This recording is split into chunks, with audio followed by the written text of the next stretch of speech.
Hi there, and welcome back to another edition of Insights to Impossible. This week, I do want to talk about the illusion of fear. Because the likelihood of you experiencing fear at a certain level when you step out and do something you haven't done before, that likelihood is very high. In fact, if you didn't experience fear, you would not move in the right direction. Joseph Campbell once said, "The cave you fear to enter holds the treasure you seek." That is so true. The cave we fear to enter truly holds the treasure we seek. So why is it that we experience all this fear when we move towards something we haven't done before? Well, let's think of it this way. A newborn baby that arrives on this planet have two fears built in. That is a sort of a natural alarm system. They have the fear of falling and the fear of loud noises. That is it. The rest is social pollution. The rest is a result of our conditioning. So when you were a little kid, you probably experienced the same as I. My mom and dad would always tell me, don't be careful with that, you shouldn't do this, you shouldn't do that, you may fall, you may trip. And what happens? We build an invisible bubble around ourselves. So every time we start to do something we haven't done before, we equate unknown with dangerous. We are actually programmed, our minds are programmed to measure only what we can lose and not what we can win. So every time we are faced with uncertainty or unknown, our mind goes, uh-oh, danger, and then we go back into conformity, right? So you see how the fear is actually an illusion. It is a result of you using your imagination, but in a negative way. So that fear causes us to not take action oftentimes. And if you study all successful people, they have one thing in common. They do not let that fear hold them back.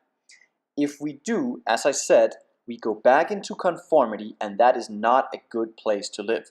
Dr. Rollo May, who was a distinguished psychiatrist, he once said, "The opposite of courage in society is not cowardice, it is conformity." Think about it.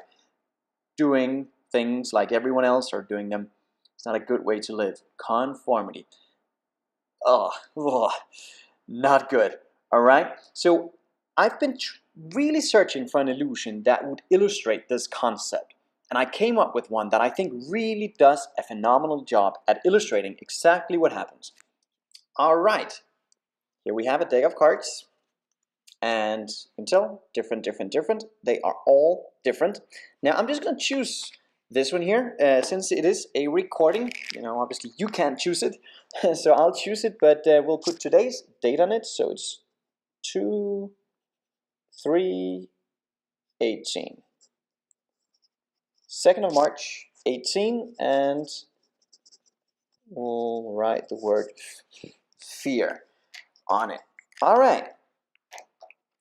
So there we go. That is our card. Hope you can see it. And we have our deck here. Turn it down a little bit so you guys can see. So we have our deck and we have the card. All right. Now I'm going to place it in the middle, like so. And now it gets fun. All right. So we have the card in here somewhere in the deck. And here we have balloons. All right. Now, and it is balloons. Okay, don't start to question me here. This won't make sense to you right now, but it will. All right, in a moment it will. Let these balloons represent social conditioning or paradigms. Doesn't make sense to you right now, but it will in a moment. We have our card in here, us and our little friends, as we arrive on the planet. And here we go, social conditioning. It says, wham, there we go, that's us, stuck in the crib, hunkered down between all the blankets, and that is when the programming begins. We grow up, become a little older.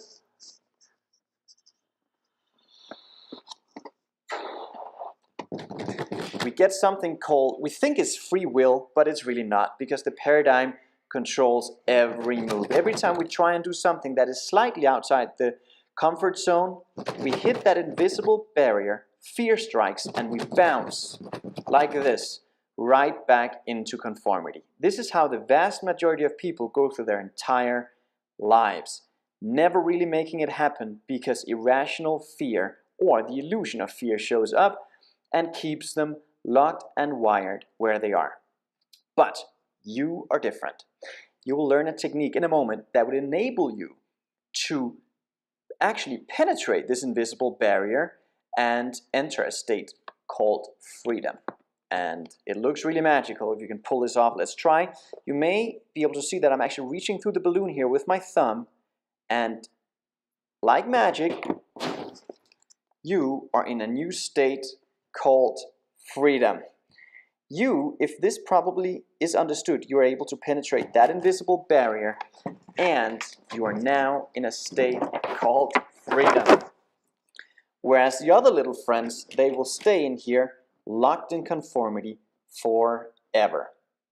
Guess what? Once you're in this new state, you're going to go through the process all over again, because this fear always will show up at a certain level. The trick is to get comfortable with uncomfortable. How did you like that? I think it really illustrates the concept really well, doesn't it? That is environmental conditioning, this invisible bubble here, keeping people locked in conformity. So, when was the last time you experienced fear? You felt it in your body? The trick here is to get really comfortable with uncomfortable. You need to recognize that once that fear shows up, it's a good thing because it's showing you that you are on your way out of your comfort zone. The fear is actually showing you that you're moving in the right direction. That should be fuel to continue the journey. It should get to a point where you see that fear as a friend and not an enemy, as an ally and not an enemy. All right? So, what can we do to overpower that fear? Well, first thing we got to recognize is that it's there. It feels real in our central nervous system. We get sweaty palms, we get the shivers. It's real. The fear is real to us. Though it is an illusion, it is a result of us using our imagination negatively, but nonetheless, we feel the symptoms. So what do we do to dismantle it? Well, we sit down and we write it out. This is the fear I'm experiencing. This is how it feels. Write it out in all its ugly detail. All right? And then we start to analyze it on another piece of paper. We analyze whether or not this fear is rational. Does it have a sound foundation? And the more you analyze it, the more you will realize it does not. The more you analyze it, you will realize it's a product of you using your imagination in a negative way.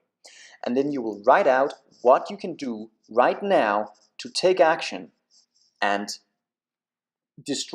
which will destroy the fear. Because the moment you commit to tangible action steps, things you can do right now that will take you out of the situation or take you towards a solution, you'll find that the fear disappears.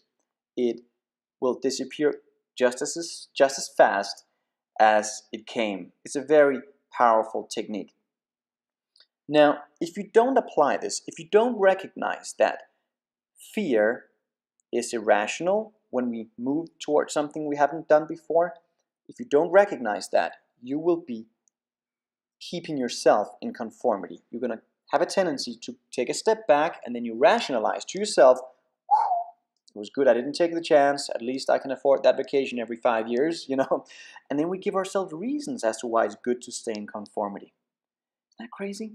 That is actually what happens. So fear will keep you locked in conformity if you don't recognize this concept. If you do recognize that, yes, fear shows up, but it's a new friend, it shows me I'm on the right track, you will be able to penetrate that invisible barrier time and time and time again.